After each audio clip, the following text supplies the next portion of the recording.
Bendiciones, amados hermanos. Esta noche le damos gracias al Señor porque nos da el privilegio de poder llegar a tu hogar a través de este medio y poder edificar el cuerpo de Cristo a través de la bendita y poderosa palabra del Señor. Esta noche yo quiero darle continuidad al estudio del día sábado. Si usted se recordará, hablamos de las características generacionales, que ciertamente en este mundo, en este momento, hay diferentes generaciones. Y a la luz encontramos varias generaciones: generación que no conoce al Señor, generación endurecida de corazón, generación contumaz, o sea, una generación necia, una generación torcida, o sea, una generación depravada, generación incrédula, generación de víboras, generación de los justos. Hay otra generación que es la generación de los hermanos. El objetivo de esta noche es poder trasladarle la palabra. El día sábado hablamos de la generación que no conoce al Señor en medio de la humanidad, de los 8,000 millones de habitantes que hoy en día somos a nivel globo terráqueo. Hay generación que no conoce al Señor, que no tiene por noticia al Señor, no tiene conocimiento de Dios. Es una generación que ha sido cegada por él. Pero también hay una generación endurecida de corazón. Una generación que su corazón lo tiene como piedra y es necesario que se acerquen a Dios, que les hablemos del Señor, que les llevemos el mensaje de salvación, que utilicemos diferentes estrategias y medios que el Señor nos permita para poder llevar un mensaje de salvación a esas personas. Y entonces el Señor hará una operación grande, un trasplante de corazón. Quitará el corazón de piedra, dice Ezequiel, y pondrá en su lugar un corazón de carne. Quiero poner como base bíblica Deuteronomio para que usted me acompañe en su casa, capítulo 11, versículo 18. Deuteronomio capítulo 11, versículo 18. Dice la palabra: por tanto, pondréis estas mis palabras en vuestro corazón y en vuestra alma, y las ataréis como señal en vuestra mano, y serán por frontales entre vuestros ojos, y las enseñaréis a vuestros hijos, hablando de ellas cuando te sientes en tu casa, cuando andes por el camino, cuando te acuestes y cuando te levantes. O sea que nosotros, los padres de familia, somos los máximos responsables de poder enseñarle la palabra a nuestros hijos. Algo que yo admiro de Noé es que ciertamente predicaba la palabra a esa generación mala, a esa generación perversa, a esa generación incrédula, a esa generación dura de corazón. Sin embargo, también Noé dedicó tiempo para poder enseñar y discipular a sus hijos. De tal manera que cuando, hermanos, el Señor le habla que prepare un arca, porque va a venir un juicio sobre la tierra, los hijos de Noé le creyeron a Noé. Comparado, hermanos amados, con Lot, que ciertamente los yernos no le creyeron a Lot y las hijas casi que obligadamente salieron de Sodoma y de Gomorra. O sea, nos da a entender a la luz de la palabra que Lot no hizo un papel sacerdotal. Sacerdotes de casa, hermanos, tenemos una función clara y fundamental: el poder enseñar a nuestros hijos. Y hay muchos métodos de enseñanza. Y yo creo que a nivel de hijos de Dios, creo que el Señor nos permite que enseñemos con el ejemplo, porque el ejemplo habla más que 1,000 palabras, hermanos. Entonces, usted y yo tenemos que ser ejemplo para nuestros hijos. Ejemplo para nuestros hijos, más que 1,000 palabras. Y por supuesto, luego sentarnos en mesa, tener nuestro discipulado familiar y enseñarles a la luz de la palabra escrita. El escrito está, para que en medio de estas generaciones en las cuales vivimos, hermanos, hablábamos el día sábado que después de la guerra, la Segunda Guerra Mundial, hermano, los psicólogos establecieron en promedio 5 generaciones. Y entonces dentro de esas generaciones que hablamos, hermano, de la generación silenciosa que dice que es la generación de la posguerra, la generación de los baby boomers, la generación X, la generación Y, la generación Z. Y esa generación Z se conoce como los centennials, que son todos aquellos que nacieron de 1994 hasta la fecha. Entonces el mundo está lleno de 5 generaciones hasta el día de hoy. De esas generaciones, hermanos amados, hay generación que no conoce al Señor, hay generación endurecida, hay generación de víboras, hay generación depravada, hay generación necia, pero también hay generación de justos. Y por eso nosotros no vamos a dar toda la vida con nuestros hijos, ni podemos acompañarles al colegio, a la universidad todos los días y estar a la par de ellos. No, lo importante es que la primera escuela, hermano, es la casa. Y en la casa, usted como padre de familia, yo como padre de familia, tenemos que enseñarle a nuestros hijos el principio del temor al Señor. El principio, hermano, de respeto a las autoridades. El principio, hermano, de temer a Dios por sobre todas las cosas. Porque ciertamente, aunque no están los padres, ni estamos los padres viendo lo que hacen, están los ojos de Jehová que recorren toda la tierra. Entonces ellos tienen que temer y tener temor a Dios en sus corazones. Amor, respeto, adoración al Señor. Y eso claramente lo enseñamos los padres de familia. Claro, en la iglesia hay diferentes áreas, área de niños, área de adolescentes o jóvenes, en la iglesia general para los adultos. Pero ciertamente estas áreas nos van a ayudar a sembrar la palabra, a ministrar la palabra del Señor, pero el responsable no es el catedrático en el colegio, el responsable no es el maestro de niños en la iglesia o el líder de jóvenes. El responsable somos los padres de familia, para que la palabra, hermano, quede impregnada en los corazones de nuestros hijos y para que nuestros hijos tengan temor de Dios. Algo que a mí me sorprendió mucho en la palabra del Señor cuando lo leía, porque honestamente no lo había leído, es que, hermanos, de la generación de Josué en adelante, dice que esa generación ya no conoció al Señor. Y yo digo, entonces aquí algo sucedió. En algo fallaron los padres de familia de esa generación que salió de Egipto. ¿Por qué? Porque no le enseñaron a sus hijos y no enfatizaron en el Dios que los había sacado de Egipto, en el Dios que los había libertado, en el Dios que había hecho prodigios, maravillas, señales en medio del desierto por 40 años. Y entonces ahora como que la historia se repite.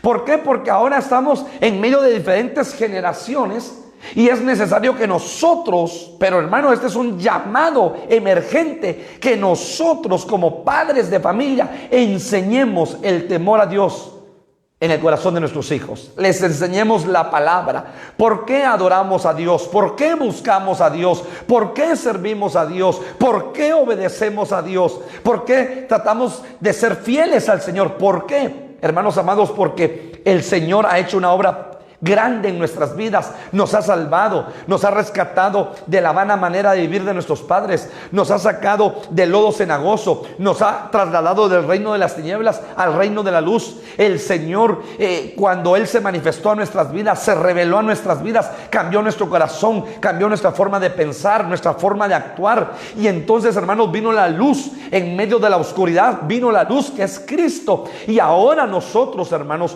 somos los candeleros encendidos, somos la antorcha encendida, somos, hermanos, la luz de este mundo. Y entonces tenemos que enseñarle a nuestros hijos por qué servir, por qué amar, por qué tener temor a Dios en nuestros corazones. Y por eso que es tan importante cuando leíamos Hechos, cómo David, hermano amado, empieza a servir en su generación. Y por eso cuando usted sirve, cuando usted trabaja en la obra de Dios, cuando usted da recursos, cuando usted, hermano, está apoyando cualquier área de la congregación, sus hijos lo ven, porque usted predica con el ejemplo, porque yo predico con el ejemplo. Y dicen, mi papá, mi mamá están sirviendo, están adorando, hermano, y esa es la mejor enseñanza. Por supuesto, el sentarnos y el enseñarles la palabra es fundamental. El vivir como el Señor nos llama a vivir es fundamental en nuestro hogar. Y por eso tenemos que enseñarle a nuestros hijos que ciertamente ellos están y van a desarrollarse y van a crecer en medio de este mundo lleno de perversidad, en medio de este mundo torcido, en medio de este mundo con corazones necios, con corazones endurecidos, donde mucha gente nos va a ver con una Biblia debajo del brazo y nos va a llamar ridículos, donde mucha gente va a decir, se reúnen a adorar a un Dios que no lo ven, a un Dios invisible, pero tu fe, tu convicción, lo que Dios ha hecho en tu vida, el testimonio de vida que cada uno de nosotros tenemos, hermano, eso impactará el corazón de nuestros hijos y le diremos, yo estaba muerto pero ahora vivo para el Señor, yo estaba muerto en delitos y pecados, estaba encarcelado espiritualmente, estaba atado, mi vida era un desastre, mi vida era un manto de luto y de tristeza, pero ahora que conocí al Señor, ahora que Dios se reveló a mi vida, me ha transformado, me ha cambiado, soy una nueva criatura. Algo sucedió en nuestro corazón y eso impacta el corazón de un hijo, el corazón de una hija. Cuando tú ves, hermanos, cuando tus hijos te ven, mis hijos me ven, que en medio de la adversidad, de la angustia, doblamos rodillas, no tomamos decisiones precipitadas, sino le clamamos al Señor, juntamos a nuestra familia, oramos. Hermanos, eso impacta el corazón de nuestros hijos y definitivamente hay que pedirle al Señor que ellos tengan un encuentro personal con el Señor, porque este evangelio es personal. Que tengan un encuentro personal con el Señor y que le conozcan a una dimensión hermosa y grande, hermanos, para que ellos estén enamorados del Señor, así como tú y yo estamos enamorados del Señor, que ellos estén enamorados del Señor. Y si nosotros hoy servimos al Señor, que ellos puedan servirle con más fuerza, con todo su corazón, con toda su alma al Señor, por lo que el Señor ha hecho y estará haciendo en sus corazones. Entonces, hermanos, dicho esto, yo quiero que usted me acompañe para poder ver la tercera generación. Generación contumaz. O sea, contumaz significa testarudo, obstinado, necio. O sea, una generación con un corazón necio, con un corazón testarudo. Salmos capítulo 78, por favor. Salmos capítulo 78. Versículo 8. Salmos 78, 8. Dice la palabra, y no sean como sus padres, generación contumaz y rebelde, generación que no dispuso su corazón, ni fue fiel para con Dios su espíritu. Mire qué tremendo. Aquí está hablando este salmo de la fidelidad de Dios hacia un pueblo infiel. Porque Dios es fiel y nunca cambia su esencia. Él seguirá siendo fiel aunque tú y yo seamos infieles. Él permanece fiel. En Él no hay sombra de variación alguna. Pero ahora dice el salmista con la pluma del Espíritu, no sean como sus padres, generación contumaz. Generación rebelde, generación que no dispuso su corazón, ni fue fiel para con Dios y su espíritu. Hermanos, hay esta generación que es rebelde, esta generación que es necia, esta generación que es testaruda, esta generación que es obstinada, esta generación que es firme en su idea y conductas erróneas. Eso significa contumaz, firme en sus ideas y conductas erróneas. El Señor lidió con ellos en medio del desierto. Y aunque esa generación fue infiel, dice la palabra que Dios fue fiel. Entonces es una generación que en su corazón dicen y se pelean con Dios y hacen berrinche con Dios y entonces dicen, si Dios no me da esto, Dios no existe. Si Dios no hace esta obra, Dios no existe, Dios no está conmigo. Y se pelean con Dios. De tal modo que hay mucho pueblo de Dios que tiene hoy en día un corazón contumaz, un corazón lleno de necedad, un corazón que se ha peleado con Dios porque no vio la respuesta rápida de Dios. Déjame decirte que Dios tiene su tiempo. Nosotros nos movemos en un tiempo cronos. Dios se mueve en el tiempo kairos. Y el kairos de Dios es muy diferente a nuestro tiempo cronos. Entonces, cuando nosotros no vemos la respuesta de Dios, el ser humano por naturaleza se desespera. El ser humano por naturaleza duda. El ser humano por naturaleza se llena de incredulidad y dice, bueno, como que Dios no me escuchara. No, claro que Dios te escucha. Recuérdate lo que aquel ángel le dice a Daniel. Daniel, desde que tú oraste, tu oración fue escuchada y fue respondida. Pero la respuesta vino. Y entonces salió el rey, dice la palabra, de Persia, hablando de las tinieblas. Y pareciera que la respuesta fue detenida en los aires. Pero me llama la atención, desde que tú oraste, tu oración fue escuchada y respondida. Hoy yo me pongo a pensar, ¿cuántos podemos tener respuestas de Dios en el aire que no las hemos recibido? Respuestas de Dios, hermano, porque el enemigo no quiere que la bendición llegue a tu vida. Y por eso tú y yo tenemos que luchar por nuestra bendición. Y Pablo dice claramente, echen mano de la vida eterna. O sea que tenemos que arrebatar nuestra bendición, pueblo de Dios. Entonces esta generación es una generación de duro corazón. Es una generación que está firme en sus pensamientos y conductas erróneas. Y quiero que me acompañe al Salmo 14. Mire lo que dice este Salmo 14. 14, versículo 1. Dice el necio en su corazón, no hay Dios. Se han corrompido, hacen obras abominables. No hay quien haga el bien. Tome nota. Dice el necio en su corazón, no hay Dios. Hoy en día nuestros jóvenes, nosotros mismos como padres, en el trabajo, en las universidades, en los diferentes segmentos de la sociedad en los cuales nos movemos, encontramos personas o nos encontramos con personas que en su corazón dicen no hay Dios. Y dice que yo soy ateo, yo no creo en nadie, yo no creo en nada. No, no son ateos. Es que lo que pasa es que hay un corazón necio. Y dice el necio en su corazón, no hay Dios.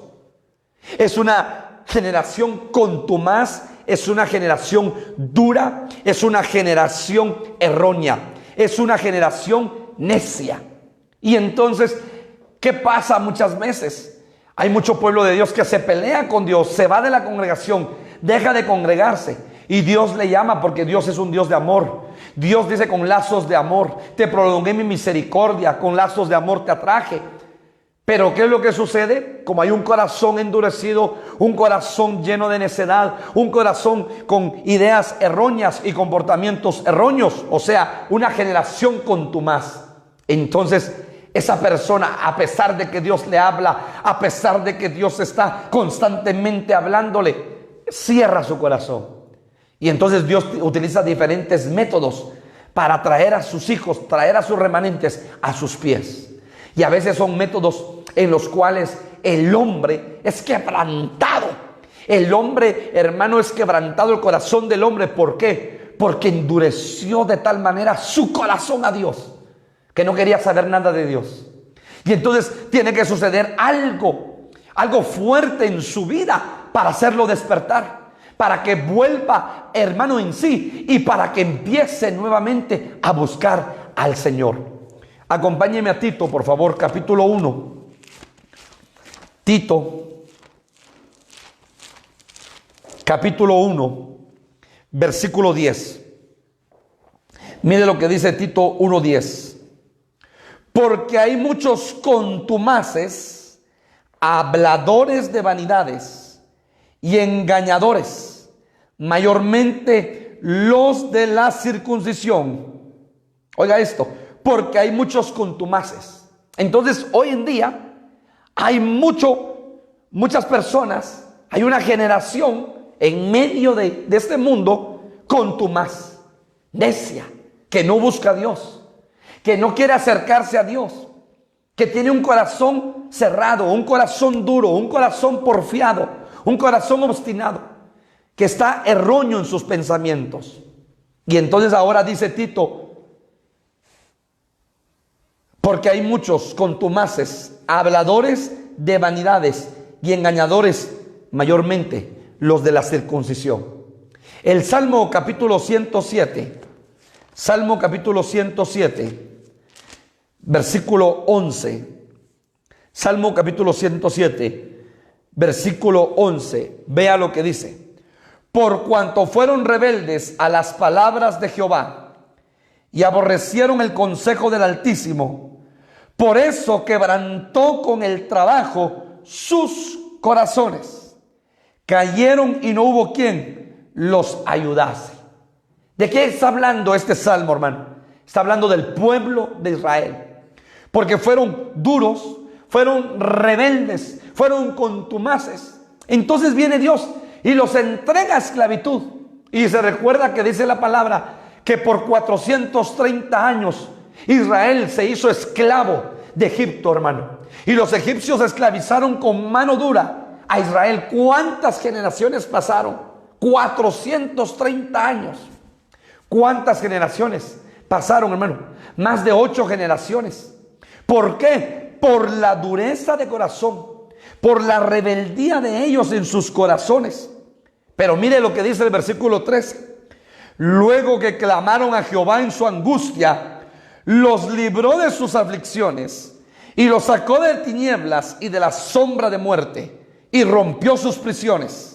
Alaben la misericordia de Jehová y sus maravillas para con los hijos de los hombres, porque quebrantó las puertas de bronce y desmenuzó los cerrojos de hierro. O sea que Dios liberta de aflicción a su pueblo. Claro que sí. Pero primero mire la actitud del corazón de Israel. Un corazón necio, un corazón contumaz, un corazón rebelde. Entonces Dios viene y los entrega a mano dura, a servidumbre. Y en su angustia clamaron, en su aflicción buscaron a Dios. ¿Y qué hace Dios, hermano? Levanta a un libertador llamado Moisés, para que con la mano de Moisés y la mano de Jehová, Moisés libertara a ese pueblo de esclavitud. ¿No cree usted que es lo mismo que nos sucede muchas veces? ¿No crees tú, amigo, que es lo mismo que te está sucediendo? Tú, amigo, que me escuchas, que te has apartado del Señor, que le has dado la espalda al Señor, que de repente viste alguna situación en tu familia, en tu vida, y entonces te peleaste con Dios porque no salieron las cosas tal como tú planificaste. Y ahora tienes un corazón necio, un corazón rebelde, un corazón contumaz, un corazón apartado del Señor y testarudo. Y Dios te ha llamado con lazos de amor y con lazos de misericordia. Y Dios ha utilizado diferentes hombres y mujeres y te han dado palabra. Y Dios te ha hablado a ti en lo personal y no logras entender. ¿Sabes qué te espera? Va a venir quebrantamiento a tu vida. Va a venir un dolor a tu vida. Y en medio de ese dolor y de ese quebrantamiento vas a despertar. Y vas a clamar a Jehová. Y Jehová te oirá. Y Jehová te levantará. Y Jehová te restaurará. Y Jehová te restituirá. Pero vas a pasar por medio de un dolor. Amigo, que tú que me escuchas, esta es una invitación, esta es una noche de invitación para decirte que ahora te puedes evitar ese dolor. Por eso dice la palabra, venid a mí y estemos a cuentas. Venid a mí y si oyeres hoy mi voz, no endurezcáis vuestro corazón. No endurezcas tu corazón. Dios es soberano y hace de nuestras vidas como Él quiere. Y le hablo también al pueblo de Dios, porque hay mucho pueblo de Dios con un corazón necio. Hay mucho pueblo de Dios con un corazón rebelde. Hay mucho pueblo de Dios que no ha visto la conversión de un padre, la conversión de una madre, la conversión de un hermano, la conversión de un cónyuge, la conversión de un hijo, porque no ha visto la ventana abierta de los cielos en lo económico, en su salud, y entonces se pelea con Dios. Señor, yo te he buscado, te he servido, pero ahora que yo necesito, tú no estás, y se pelea con Dios. Es el peor error que un hombre puede cometer, pelearse con Dios. ¿Acaso el barro le podrá decir al alfarero, no me hagas de esta manera? Y entonces, hermano, si tú no te vuelves a Dios, si tú no despiertas y buscas a Dios, va a venir quebrantamiento y dolor a tu vida, hasta que en tu angustia clames. Aquí lo dice la palabra, no lo digo yo. Y luego que clamaron a Jehová en su angustia, los libró de sus aflicciones.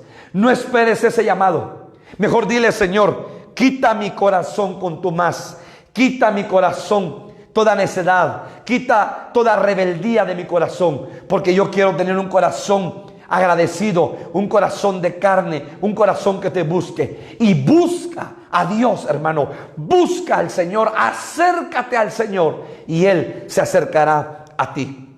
Ezequiel capítulo 24, acompáñame a Ezequiel capítulo 24, versículo 3. Ezequiel 24, 3, dice la palabra: y habla por parábola a la casa rebelde y diles. Mire cómo el Señor trata a Israel, casa rebelde, y diles, tremendo: así ha dicho Jehová el Señor, pon una olla y ponla, y echa también en ella agua. Hermano, me impresiona cómo el Señor trata a su pueblo, como casa rebelde. Ahora paremos acá, y yo quiero esta palabra, hermano, que la ubiquemos a nivel hogar. ¿Acaso no habrá rebelión o rebeldía en el corazón de la esposa?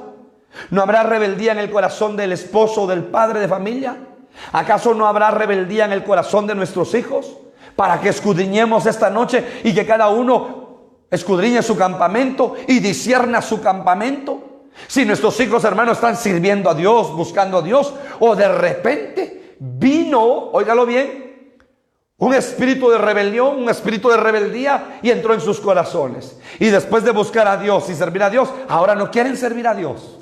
Eso suele suceder en nuestros hogares. De repente el esposo que traía tanto empuje y era la punta de lanza para buscar al Señor, de repente está menguado, está cansado, está angustiado, está cargado, está afligido y ya no quiere buscar a Dios, ya no quiere servir a Dios. Y ahora es la esposa la quien le dice: mijo, busquemos a Dios, mijo, sirvamos a Dios, mijo, vamos a la iglesia. Pero el esposo ya no quiere ir. O de repente era la esposa la que estaba con esa dinámica, con esa hambre y sed de la palabra del Señor, buscando a Dios. Y de repente menguó. De repente su corazón dijo: ya tanta búsqueda, tanta oración, tanto ayuno, tanta vigilia, y el Señor no obra, el Señor no me contesta, mejor hasta aquí. Y de repente tú, hermana, estás menguada, estás cansada, estás fatigada espiritualmente, estás cargada. Tu corazón está abatido, tu corazón está afligido.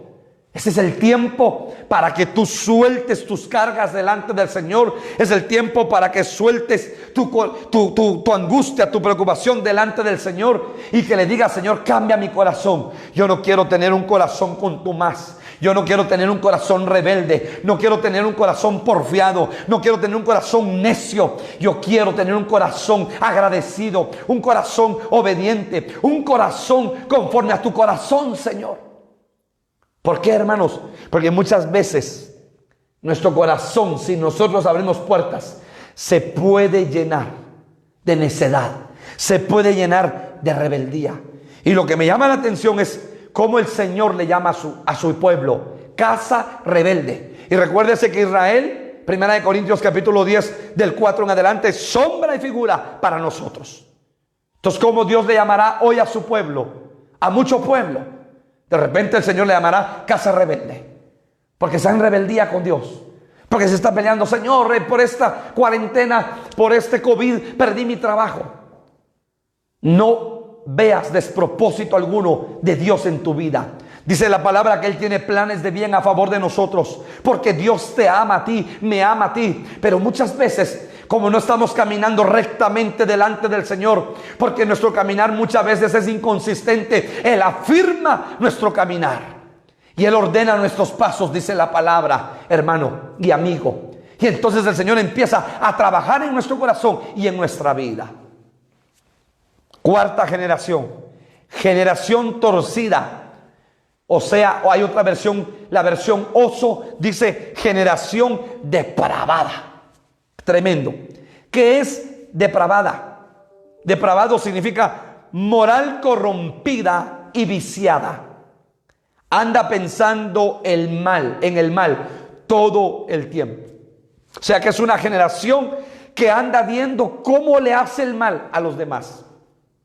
Es una generación en el colegio, en la universidad, en el trabajo, hermano, es aquel compañero de trabajo que está viendo cómo te pone cascarita. Aquí en Guatemala le decimos cascarita de banano para que tú te resbales.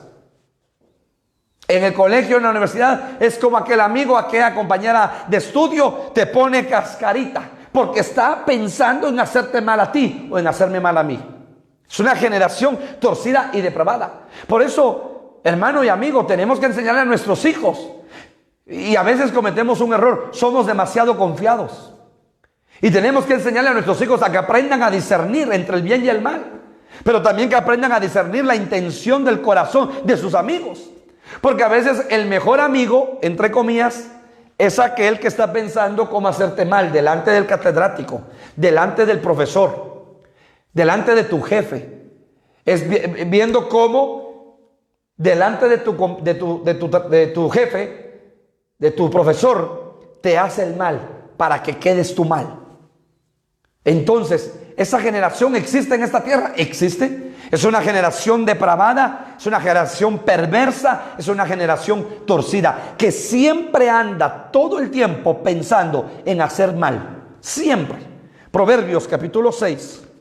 Acompáñenme a Proverbios capítulo 6, versículo 12. Proverbios capítulo 6, versículo 12 al 14. El hombre malo, el hombre depravado, el que anda en perversidad de boca, que guiña los ojos, que habla con los pies, que hace señas con los dedos. Perversidades hay en su corazón, anda pensando el mal en todo tiempo, siembra la discordia. Mire lo que dice la palabra por medio de este proverbio. El hombre perverso, el hombre depravado, el hombre que anda siempre hablando perversidad con su boca, o sea que habla mal en contra de tu vida, mal en contra de tus hijos. El que guiña los ojos, que habla con los pies, que hace señas con los dedos, perversidad en su corazón, anda pensando el mal en todo tiempo. Por eso, joven que tú me escuchas, padre de familia que me escuchas, sigamos insistiendo con nuestros hijos y enseñémosles que ellos no tienen que abrirles su corazón ni al mejor amigo ni a la mejor amiga del colegio, de la universidad. Que tú, varón, que tú, hermana que trabajas, no tienes que estarle abriendo tu corazón a la mejor amiga, entre comillas, ni al mejor amigo de tu trabajo. Porque de repente estos mejores amigos no conocen a Dios. Y es gente perversa, es gente depravada, es gente que anda pensando cómo hacerte el daño y el mal.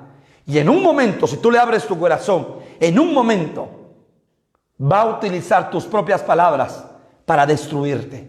Por eso, jovencito, tú le tienes que abrir tu corazón o a tus padres o al ministro únicamente y a nadie más. Con el pastor para irte a ministrar e ir a limpiar tu corazón. O con tus padres, tienes confianza con tus padres. Papá, mamá, me está sucediendo esto. Tus papás siempre van a buscar lo mejor para tu vida y van a querer lo mejor para tu vida. Pero ¿cuál es el problema de los jóvenes de hoy en día? Que están separados del corazón de los padres. Porque papá o mamá siempre aconsejan y siempre te van a decir lo que tú no quieres escuchar en tu corazón. Y entonces tú vas a interpretar las cosas a tu manera y a tu bien. Es que mi papá nunca está a favor mío. Es que mi mamá siempre está en contra de mí, dice la señorita o dice el jovencito. Y no es así. Es que tu papá y tu mamá quieren lo mejor para tu vida. Quieren darte un consejo de vida, un consejo lleno de sabiduría. Pero entonces, ¿qué es lo que sucede en tu corazón, joven? Tu corazón se endurece. Tu corazón se endurece y no, es que mi papá está en contra de mí. Mi mamá está en contra mío siempre. Y entonces te sales de la casa y vas a almorzar o vas a cenar o vas a desayunar con tu mejor amigo y abres la puerta de tu corazón y le cuentas a tu amigo situaciones que no las debería de saber tu amigo o tu amiga. Y entonces en un momento dado y determinado se voltea. Aquí en Guatemala le decimos la tortilla, se voltea la tortilla. Y ese amigo o esa amiga a quien tú le confiaste tu corazón te mete el cuchillo, la daga, la espada en tu espalda. ¿Por qué? porque ese corazón de ese amigo o de esa amiga es un corazón torcido, es un corazón depravado, que siempre anda buscando para hacerte daño. Ovejita linda, no te ministres con mi mejor amigo, pastor, con mi mejor amiga. No, no, no. Ovejita, tienes un ministro que te cubre. Tienes un siervo de Dios que te cubre. El ministro ha delegado ayudas ministeriales de confianza para que tú te acerques, y gente madura espiritualmente, para que esa administración se vaya al mar muerto y no esté de un lado para otro, ni de boca en boca. Porque hemos de hablar claro. Porque muchas veces mucho pueblo de Dios ya no se ministra. Porque muchas veces, óyelo bien, las ayudas ministeriales o incluso el mismo ministro, las ministraciones. Y yo he sabido de muchas ovejitas, a Dios gracias, no de la congregación, que de repente empiezan a congregarse, su corazón está dañado. Y está dañado porque en una administración el pastor ventiló la administración. En una administración su líder ventiló la administración. Y ahora toda la iglesia sabe el problema que tiene el hermano o la hermana. Te tengo que decir con todo mi corazón, tu corazón tiene que ser sanado. Y los ministros estamos para agarrar esa administración y tirarla al mar muerto. Porque así nos lo dice la palabra. Y poder, las ayudas ministeriales de igual manera, lo que tú fuiste a contar en ministración, al mar muerto. Eso no se tiene que ventilar. ¿Por qué? Porque es la única forma de que tu corazón sea libre, y es la única forma de que tu corazón sea sano y que tú recibas sanidad a tu alma.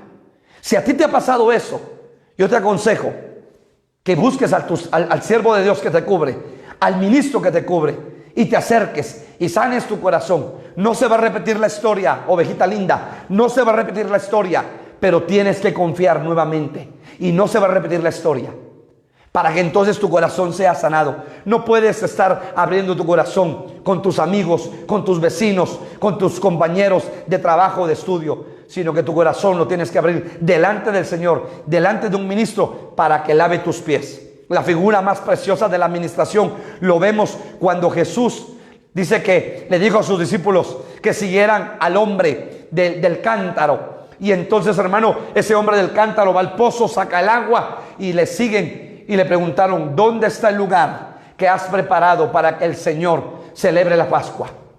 Y entonces él dijo: ahí está el aposento. Y entonces, hermano, en la noche Jesús se reunió con sus discípulos y lo primero que hizo Jesús fue lavarle los pies. Y eso es ministración, lavarle los pies a sus discípulos. Jesús le lavó los pies, se los secaba, y de repente Pedro, que siempre hay uno, dentro de un grupo siempre hay uno que es rebelde, se levanta Pedro y dice: no, a mí no me lava los pies, Señor, a mí báñame. No, no, no. El que no se deje lavar los pies no tiene parte en este reino. ¿Para qué quieres ser bañado si ya fuiste limpio? Porque la palabra había limpiado el corazón de Pedro, pero ahora necesitaba lavarle los pies. Una figura preciosa de la administración, hermanos amados. Entonces, para profundizar más acerca de la generación depravada, ¿qué pasó con esta generación? La palabra nos enseña en Juan, capítulo 3, Evangelio de Juan, capítulo 3, por favor. Acompáñeme, Juan, capítulo 3. Juan capítulo 3, versículo 19. Juan capítulo 3, versículo 19. Dice: y esta es la condenación, que la luz vino al mundo, y los hombres amaron más las tinieblas que la luz, porque sus obras eran malas. ¿Cuál es el problema de este mundo?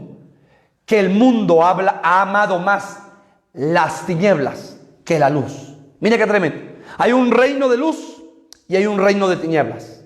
Y por eso dice Pedro: Él nos sacó del reino de las tinieblas y nos trasladó al reino de luz. Pero en este mundo hay generaciones que aman más las tinieblas que la luz. Entonces, por eso es que hay una generación torcida y depravada. Y acompáñenme, porque el apóstol Pedro, hermanos, el apóstol Pedro describe características muy puntuales acerca de esta generación depravada. Segunda de Pedro, capítulo 2, versículo 10. Segunda de Pedro, capítulo 2, versículo 10. Dice la palabra del Señor: y mayormente aquellos que siguiendo la carne, óigalo bien, andan en concupiscencia e inmundicia y desprecian el señorío, atrevidos y contumaces, no temen decir mal de las potestades superiores, mientras que los ángeles, que son mayores en fuerza y en potencia, no pronuncian juicio de maldición contra ellas delante del Señor. Leamos el versículo 13. Recibiendo el galardón de su injusticia, ya que tienen por delicia el gozar de deleites cada día. Estos son inmundicias y manchas, quienes aun mientras comen con vosotros se recrean en sus errores. 14. Tienen los ojos llenos de adulterio, no se sacian de pecar, seducen a las almas inconstantes, tienen el corazón habituado a la codicia y son hijos de maldición. El 15. Han dejado el camino recto y se han extraviado siguiendo el camino de Balaam, hijo de Beor, el cual amó el premio de la maldad.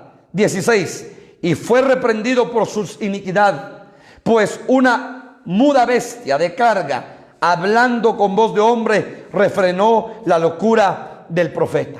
Aquí hay características de esta generación perversa, torcida y depravada. Pedro lo está hablando, hermano. Aún reuniéndose con nosotros, sus amigos tomando un cafecito, se recrean de sus pensamientos mientras comen, se recrean de sus inmundicias y de sus errores, dice la palabra. Una generación para hacer el mal, una generación que se ha levantado. Entonces tenemos que tener cuidado de la generación, hermano amado, contumaz y depravada. Por favor, Filipenses 2:14. Filipenses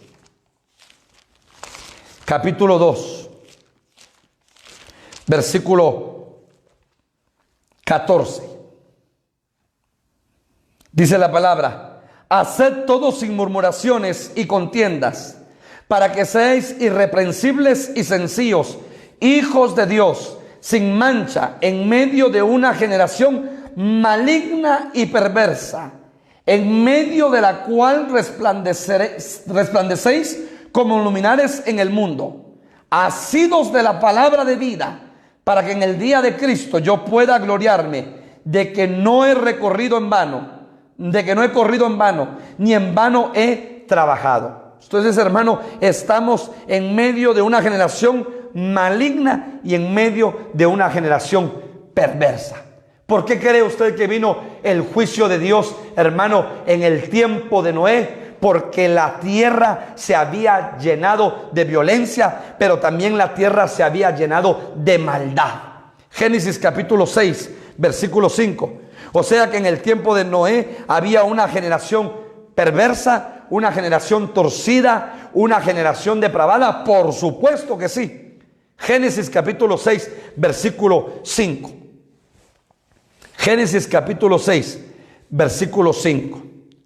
Y vio Jehová que la maldad de los hombres era mucha en la tierra, y que todo designio de los pensamientos del corazón de ellos era de continuo solamente el mal.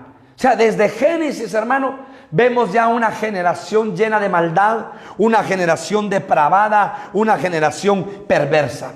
Depravada porque, hermano, cambiaron el uso natural. Entonces, hombre con hombre se acostaban, mujer con mujer se acostaban. O sea, hermano, que, óigalo bien, en ese entonces había una depravación sexual. Y mucho cuidado, hermanos, con la moral corrompida, porque depravación significa corrupción, óigalo, en la moral, y una moral viciada. Entonces, hermano, mucho cuidado en nuestros hogares con la depravación en nuestra moral, con la depravación en nuestra mente, con la depravación sexual. Cuidado, pueblo de Dios, cuidado, pueblo de Dios. ¿Quién te enseña? Porque, hermanos amados, estamos en un mundo lleno de pecado. Y en muchos hogares, y lo voy a decir de esta manera, en muchos hogares y en muchos matrimonios cristianos hay una depravación sexual que es abominable delante de los ojos de Dios. Oiga lo que estoy diciendo. En muchos hogares de cristianos, de creyentes, de servidores, hay una depravación sexual, hermano, que es una contaminación de Sodoma y de Gomorra. Y eso no le agrada a Dios. Por eso, cuidado. Saca toda depravación de tu campamento. Saca, hermano amado, toda perversidad de tu campamento. Porque Dios quiere visitar tu campamento. Y óyelo bien, que tu campamento se convierta, hermano, en un paraíso, en un huerto agradable donde Dios descienda a su huerto. Pero en un lugar donde se practique la depravación inmoral, la depravación sexual. Ojalá que tú y yo, hermanos, esta noche escuchemos el llamado de Dios a través de esta palabra y meditemos en nuestro corazón y que saquemos toda depravación de nuestros corazones y de nuestros hogares. Muy bien. Quiero que me acompañe a Lucas 9:41. Generación incrédula. Siguiente generación. Generación incrédula. Lucas 9:41.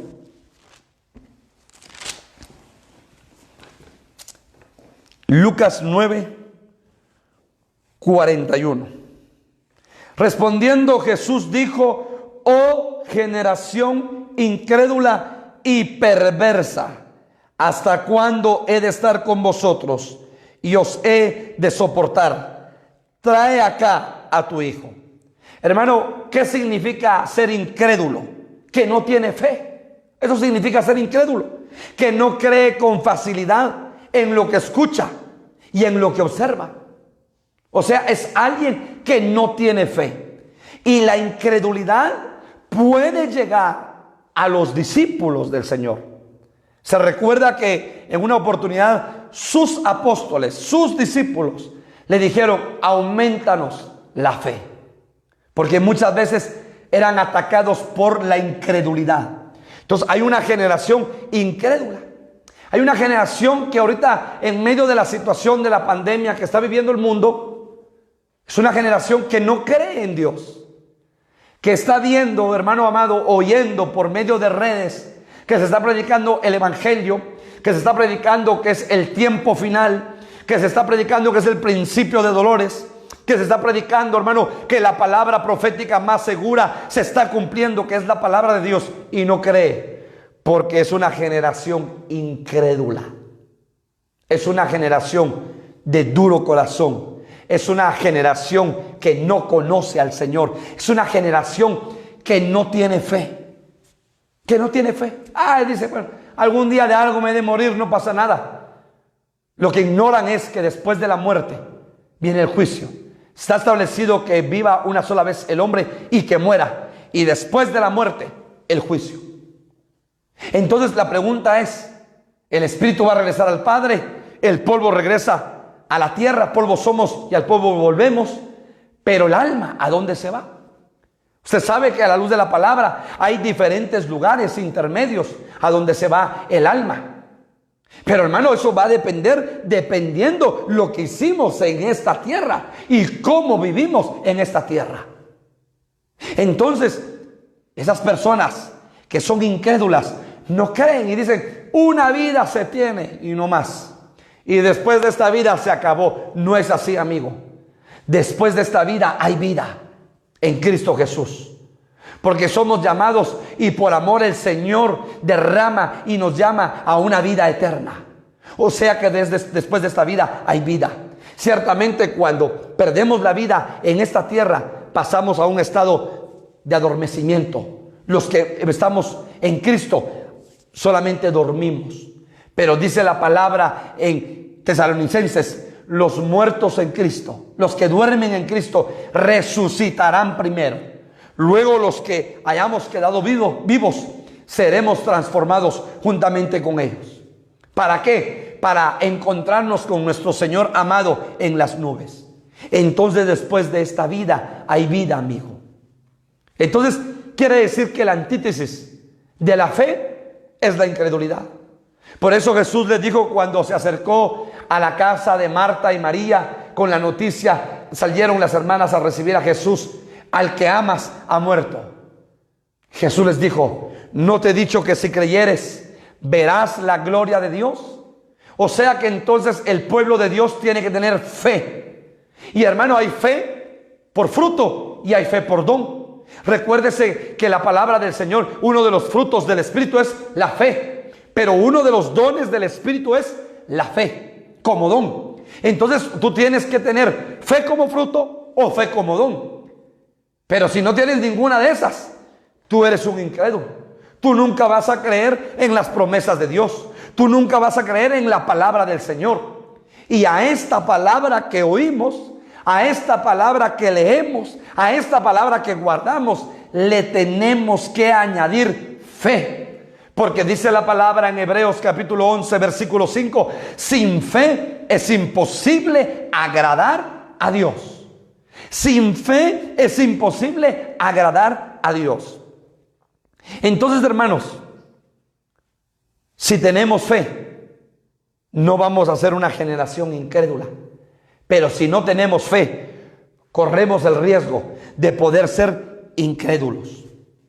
Mire lo que dice Mateo capítulo 13, versículo 53. Mateo 13, versículo 53. Aconteció que cuando terminó Jesús esta parábola, se fue de allí y venido a su tierra les enseñaba en la sinagoga de ellos, de tal manera que se maravillaban y decían: ¿de dónde tiene tanta sabiduría y estos milagros? ¿No es este el hijo del carpintero? ¿No se llama su madre María y sus hermanos Jacobo, José, Simón y Judas? ¿Se recuerda, hermano, que Jesús fue engendrado por el Espíritu? Pero después que nació Jesús, José conoció a María, tuvo 4 hijos, más hijas. Pero aquí la Biblia menciona 4. ¿No es su madre María y sus hermanos Jacobo, José, Simón y Judas? No el Iscariote, sino el que escribió el libro de Judas. ¿No están todas sus hermanas con nosotros? ¿De dónde pues tiene todas estas cosas? Y se escandalizaban de él. Pero Jesús les dijo: no hay profeta sin honra, sino en su propia tierra y en su casa. Y no hizo allí muchos milagros a causa de la incredulidad de ellos. Entonces paremos acá. Cuando tú y yo somos incrédulos, dejamos de ver la mano poderosa de Dios. Porque Jesús no hizo muchos milagros en medio de ellos, porque era una generación incrédula. Entonces, hermano, yo te llamo esta noche para que botes toda incredulidad, para que deseches toda incredulidad de tu hogar, de tu corazón, de tu vida, de tu campamento, para que tú, joven, sueltes toda incredulidad, para que tú, padre de familia, sueltes toda incredulidad y te llenes de fe, porque sin fe es imposible agradar a Dios. Y entonces, si tenemos fe, vamos a ver la mano poderosa de Dios a favor de nuestras vidas. Y el Señor se va a mover con prodigios, con maravillas, con señales, con milagros, porque le creemos a Él. Pero cuando no le creemos, Jesús dice que no hizo muchos milagros en esa tierra a causa de la incredulidad, ¿qué dice? De ellos. Acompáñame a Hebreos capítulo 4, versículo 2. 4, versículo 2. Hebreos 4, versículo 2. Porque también a nosotros se nos ha anunciado la buena nueva como a ellos. Pero no les aprovechó el oír la palabra por no ir acompañada de fe en los que la oyeron. O sea, hermano, que esa generación del pueblo de Israel, cuando salieron de la tierra de esclavitud, Fue una generación de dura cerviz, fue una generación de duro corazón, pero fue una generación incrédula. Y oían la palabra apostólica que salía de la boca de Moisés, pero ¿sabe qué? No la creía, porque no le añadieron, no le no acompañaron esa palabra de fe en los que la oyeron. Entonces, ¿qué tan importante es que tú cuando oigas la palabra, que yo cuando oiga la palabra, acompañemos la palabra con fe y digamos: Señor, esta palabra yo la creo, yo la recibo? Hermano, ¿de qué sirve? ¿Sabes que en la semana hay 15 predicaciones mínimo en la semana? En Ministerios Ven Señor Jesús, 15 predicaciones en la semana. Hermano, más de 900 minutos de prédicas. Más de 900 minutos de palabra, de vida, del maná del cielo. Los consiervos, hermano, traen el maná del cielo a la tierra y te lo dan. Y tú te lo tienes que comer como ovejita para alimentarte del maná del cielo. ¿De qué sirve que llevemos semana tras semana predicando, enseñando, estudiando la palabra, si esta palabra que tú has oído hasta el día de hoy no le agregas fe, no le acompañas con fe? Ah, qué bonito lo que dice el apóstol. Qué bonito lo que dice el hermano Jorge de Escuintla. Ah, qué bonito lo que dice el pastor Eric de México. Ah, qué bonito lo que dice el pastor Víctor de Guatemala. ¿De qué sirve? Si no le acompañas a esta palabra, fe. No sirve de nada, hermano. Tú tienes que oír la palabra y acompañarla de fe para creerla en tu corazón. Guardarla en tu corazón y que esa palabra quede impresa, quede impregnada en tu corazón, y para que esa palabra te nutra, te alimente, te sustente, te ministre, te limpie, te liberte, te restaure, te sane, te edifique, te llene, para que esa palabra te convierta en una oveja fuerte, no en una oveja escuálida y desnutrida, sino en una oveja que come pasto verde, una oveja, hermano, fuerte, no en una oveja débil, no en una oveja que es llevada por cualquier viento de doctrina, no en una oveja que es arrastrada por las filosofías huecas de la tierra, sino en una oveja fuerte, en una oveja que no a todo le dice amén, en una oveja que es sustentada, pero que en una oveja que discierne la palabra, que discierne el espíritu con el cual se le está predicando la palabra, en una ovejita con discernimiento, en una ovejita que sabe comer de la buena palabra del Señor. Ovejita linda, aliméntate cada semana, pero a esa palabra agrégale fe, porque sin fe es imposible agradar a Dios. Generación incrédula, que el Señor nos guarde de esa generación, porque hay mucha gente que te va a decir: y decime dónde está Dios, y decime, ¿has visto a Dios? Y decime cómo es Dios. Y si tú no conoces a Dios a través de la palabra, te vas a quedar callado. Pero si tú conoces a Dios, va a ser el momento oportuno para que se abra la puerta, hermano, y puedas predicar la palabra y puedas predicar a Cristo, y que esa palabra que tú le añades fe toque el corazón de ese incrédulo, toque el corazón de esa persona que no cree en el Señor. Que el Señor nos guarde de ser una generación que no conoce al Señor, o una generación endurecida de corazón, o una generación contumaz y necia, o una generación torcida y depravada, o una generación incrédula. Que el Señor nos guarde en medio de estas generaciones, y que seamos una generación. En el próximo estudio hablaremos de las demás generaciones, una generación justa delante del Señor, como lo fue Noé. Cierra tus ojos y quiero bendecir tu vida esta noche. Padre, bendice a tu pueblo, a las familias que han abierto la puerta de su corazón y de su hogar para recibir el consejo de tu palabra. Gracias, Padre bendito, por esta palabra que bendice nuestras vidas, porque es tu palabra que ha salido de tu boca. Señor amado, ayúdanos a ser una generación justa, una generación recta delante de tu presencia. Bendice a tu pueblo, bendice los hogares, las familias, los matrimonios. Bendice los campamentos, Señor. Bendice a nuestros hijos, a nuestro cónyuge, en el nombre de Jesús. Y que podamos agradarte en todo tiempo, Señor, en el nombre poderoso de Jesús. Gracias, gracias por tu pueblo. Suple cada necesidad conforme tus riquezas en gloria.